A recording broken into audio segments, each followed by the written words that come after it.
Hello बच्चों, चलिए अब हम अपने प्रश्न को समझते हैं। हमें अभी कथन दिया है कि सिग्मा वक्र के 4 भाग होते हैं और कारण दिया है कि लैग अवस्था को समग्र वृद्धि काल भी कहते हैं। तो हमारे प्रश्न की मुख्य अवधारणा क्या होगी?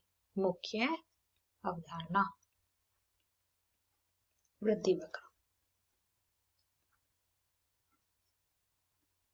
ठीक है, अब इस प्रश्न को हल करने से पहले क्या करते हैं, हम अपने इस वक्र को बना लेते हैं। ठीक है, ये हमारा इधर वृद्धि होती है और इधर हमारा समय होता है।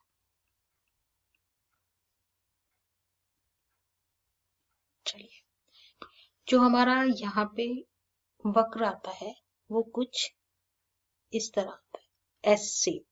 ठीक है, इसको सिग्मोइड या सिग्मा भी कहते हैं। इसकी ना 4 फेजेस होती हैं, जो हमारे एक यहाँ, एक यहाँ, एक यहाँ और एक इससे आगे वाली।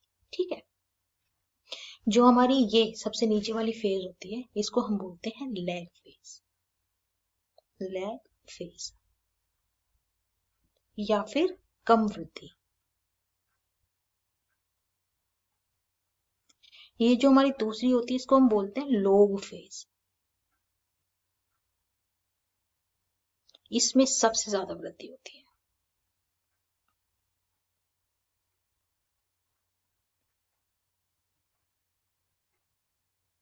ठीक है, इसके बाद जो होती है इसको हम बोलते हैं डिमिनिशिंग फेज।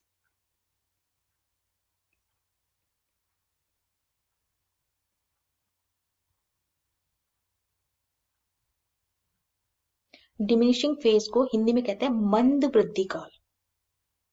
क्या बोलते हैं?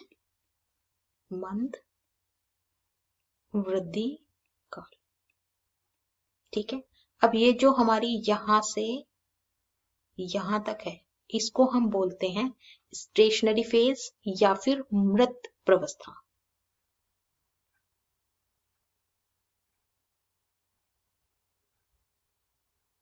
या फिर मृत प्रवस्था।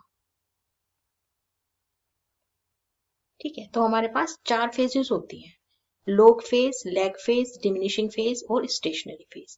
या फिर हम कह सकते हैं कम वृद्धि वाला भाग, सबसे ज्यादा वृद्धि वाला भाग, मंद वृद्धि वाला भाग और मृत अवस्था। ठीक है, चलिए अब हम अपने प्रश्न की तरफ बढ़ते हैं।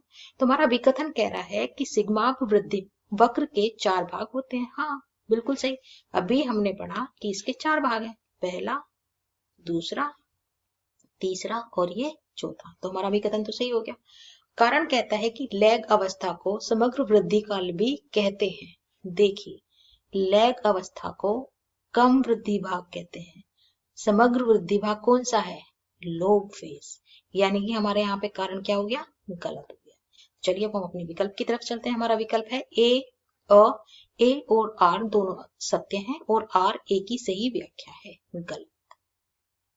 ब कहता है कि ए और आर दोनों सत्य हैं लेकिन आर ए की सही व्याख्या नहीं है। ये भी गलत, क्योंकि दोनों तो सत्य है ही नहीं। स कहते हैं कि ए सत्य है लेकिन आर असत्य है। हाँ, ये बिल्कुल सही है। द कहता है कि ए असत्य है लेकिन आर सत्य है। ये गलत है। ई कहता है कि ए और आर दोनों असत्य है। हमारा ये विकल्प भी गलत है। तो हमारे प्रश्न का सही हल क्या है कि ए जो है, असर्शन जो है, अभिकथन जो है वो सत्य है, लेकिन जो हमें कारण दिया गया है वो असत्य है। आशा करती हूँ आपको इस प्रश्न का हल समझ आया होगा। धन्यवाद।